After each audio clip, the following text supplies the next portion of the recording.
அனைவருக்கும் வணக்கம். NEET biology Tamil Nadu channel சார்பாக உங்களை அன்புடன் வரவேற்கிறோம். இன்றைக்கி நம்ம பார்க்க போகிற டாபிக் என்ன அப்படின்னா டிப்ளோட்டின் ஸ்டேஜ். மியாசிஸ் டிவிஷன் இருக்கு இல்லையா, அந்த டிவிஷனில் மியாசிஸ் 1 மியாசிஸ் 2 அப்படின்னு சொல்லிட்டு ரெண்டு இருக்குது. ஸோ அந்த மியாசிஸில் 1ல் ப்ரோஃபேஸ் 1 மெட்டாஃபேஸ் 1 அனாஃபேஸ் 1 டெலோஃபேஸ் 1 அப்படின்னு இருக்குது. அதில் ப்ரோஃபேஸ் 1ல் நிறைய சப் டிவிஷன் இருக்குது அப்படின்னு சொல்லிட்டு வரிசையை நம்ம பார்த்துட்ருக்குறோம். அந்த வரிசையில் டிப்ளோட்டின் இருக்கிறது. இந்த டிப்ளோட்டின் அப்படிங்கிறது பேச்சிட்டினுக்கு அடுத்த ஸ்டேஜ். பேச்சிட்டினில் என்ன நடந்துச்சு அப்படிங்கிறத பேச்சிட்டின் வீடியோவில் நீங்கள் பாருங்கள். அதுக்கு முடிவில் என்ன நடந்திருக்கும் அப்படின்னு பார்த்தீங்கன்னா, கிராசிங் ஓவர் அப்படிங்கிற ஒரு ப்ராசஸ் ஸ்டார்ட் ஆகிருக்கும். அந்த கிராசிங் ஓவர் ப்ராசஸ் ஸ்டார்ட் ஆகி அப்படி கொஞ்சம் கொஞ்சமாக முடிகிற தருவாயில் அந்த குரோமோசோம்ஸ் விலகி செல்ல வேண்டும். முதல்ல அந்த சினாப்டோனிமல் காம்ப்ளெக்ஸ் அப்படின்னு சொல்லிட்டு நம்ம ஒன்று அந்த இடத்துல பார்த்துருப்போம். அந்த சினாப்டோனிமல் காம்ப்ளெக்ஸ் தான் சினாப்சிஸ் அப்படிங்கிற ஒரு ஃபங்க்ஷனுக்கு காரணமாக அமைஞ்சிருக்கும். இதை லெப்டோட்டின் ஸ்டேஜில் நாம் படிச்சிருப்போம். அதில் சினாப்டோனிமல் காம்ப்ளெக்ஸ் புதுசாக ஃபார்ம் ஆகி ஹோமோலோகஸ் குரோமோசோம்ஸை பக்கத்தில் கொண்டு வரும் அப்படின்னு சொல்லிட்டு நம்ம பேசியிருக்கோம். ஸோ இந்த இடத்துல இது டிசால்வ் ஆகிறதுனால என்ன ஆகும்னா, அந்த chromosomes it is ten to move towards various direction. சரியா? அதாவது வெவ்வேறு டைரக்ஷனில் கொஞ்சம் கொஞ்சமாக விலகி போக ஆரம்பிக்கும். சேர்ந்திருந்த ஹோமோலோகஸ் குரோமோசோம்ஸ் கொஞ்சம் கொஞ்சமாக விலகி போக ஆரம்பிக்கும். இந்த சேர்ந்துருக்கா? ஏன் சேர்ந்துருக்கு? சினாப்டோனிமல் காம்ப்ளெக்ஸ் அப்படின்னு சொல்லிட்டு ஒரு காம்ப்ளெக்ஸ் அது it's a protein complex. That protein complex R helpful for the pairing of homologous chromosomes, and that synaptonemal complex will be dissolving so that it will be repulse. ரைட்டா? மூவ் ஆகி தனியாக வெளியில் போகுது. ஆனால் இந்த இடத்துல கயாஸ்மா ஆல்ரெடி சேர்ந்துருக்குன்னு நான் சொன்னேன் இல்லையா, அந்த கயாஸ்மா ரீஜன் மட்டும் அப்படியே சேர்ந்தாப்பில் இருக்கும். சரிங்களா? அப்படி இருக்கக்கூடிய அந்த ஸ்டேஜ் அதுதான் இந்த டிப்ளோட்டின் ஸ்டேஜ். ஏன் அப்படின்னு பார்த்தீங்கன்னாக்கா, இங்கே இன்னும் டிஎன்ஏ டிரான்ஸ்போர்ட் ஆகி, அதாவது டிரான்ஸ்ஃபர் ஆகி முடியலை.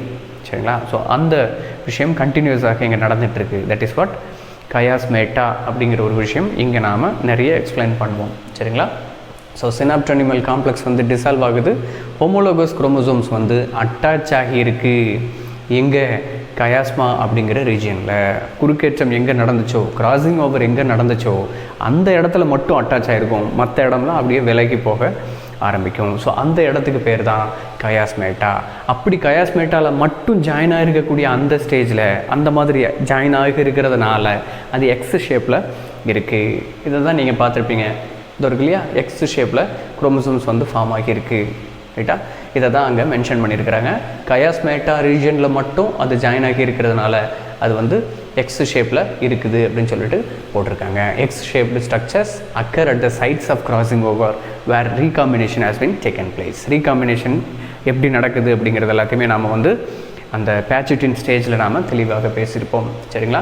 அது போக கிராசிங் ஓவருக்குன்னு தனியாக ஒரு வீடியோ இருக்குது. அந்த வீடியோவில் பார்த்தீங்க அப்படின்னாக்கா கிராசிங் ஓவரை பற்றி நம்ம பேசியிருப்போம். அதில் டைப்ஸ் ஆஃப் கிராசிங் ஓவர் சம்மந்தமாக நிறைய பேசியிருப்போம். அந்த வீடியோவையும் நீங்கள் பாருங்கள். ஸோ கயாஸ்மேட்டா பற்றி இன்னும் கொஞ்சம் விஷயங்களை நம்ம பேசலாம்.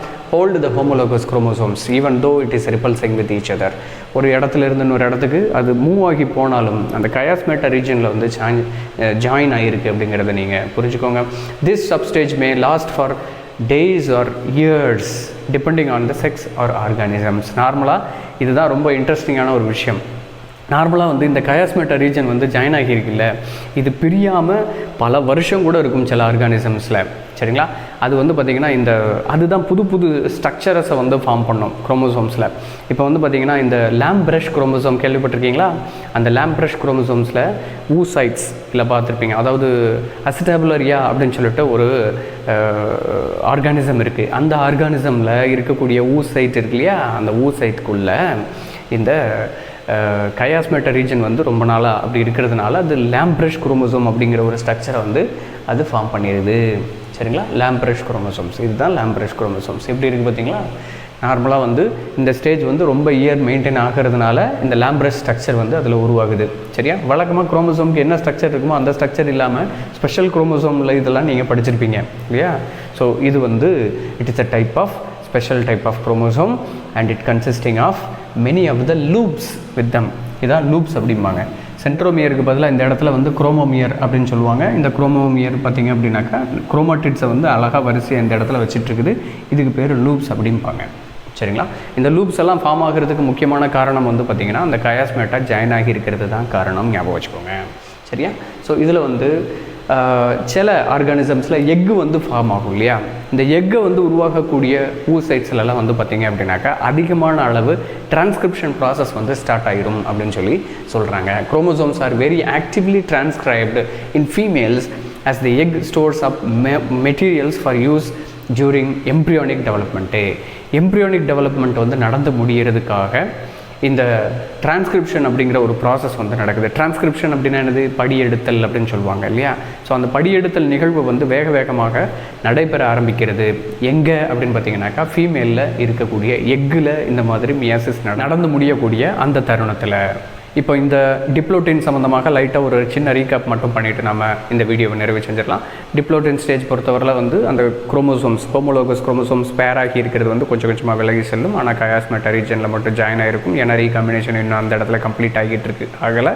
ஸோ அப்படி இருக்கிற சுச்சுவேஷனில் எக்ஸ் ஷேப்பில் வந்து அது ஃபார்ம் ஆகுது. ஸோ chiasmata பற்றி நிறைய விஷயங்கள் நம்ம பேசணும். அது போக lampbrush குரோமோசோம்ஸ் சம்மந்தமாக நம்ம பேசணும். அதே போல் எக்கில் வந்து இந்த ஸ்டேஜில் என்னென்ன நடக்குது அப்படிங்கிறதையும் நம்ம பேசிக்கிறோம். மேலும் பல தகவல்களை தெரிந்து கொள்வதற்கு நீட் பயாலஜி தமிழ்நாடு சேனலை சப்ஸ்கிரைப் பண்ணுங்கள். நன்றி, வணக்கம். பலருக்கு சேவை செஞ்ச நீயும் ஒரு ஹீரோடா. ஒரு கைப்பிடி சோறானாலும் ஷேர் செஞ்சு பாருடா.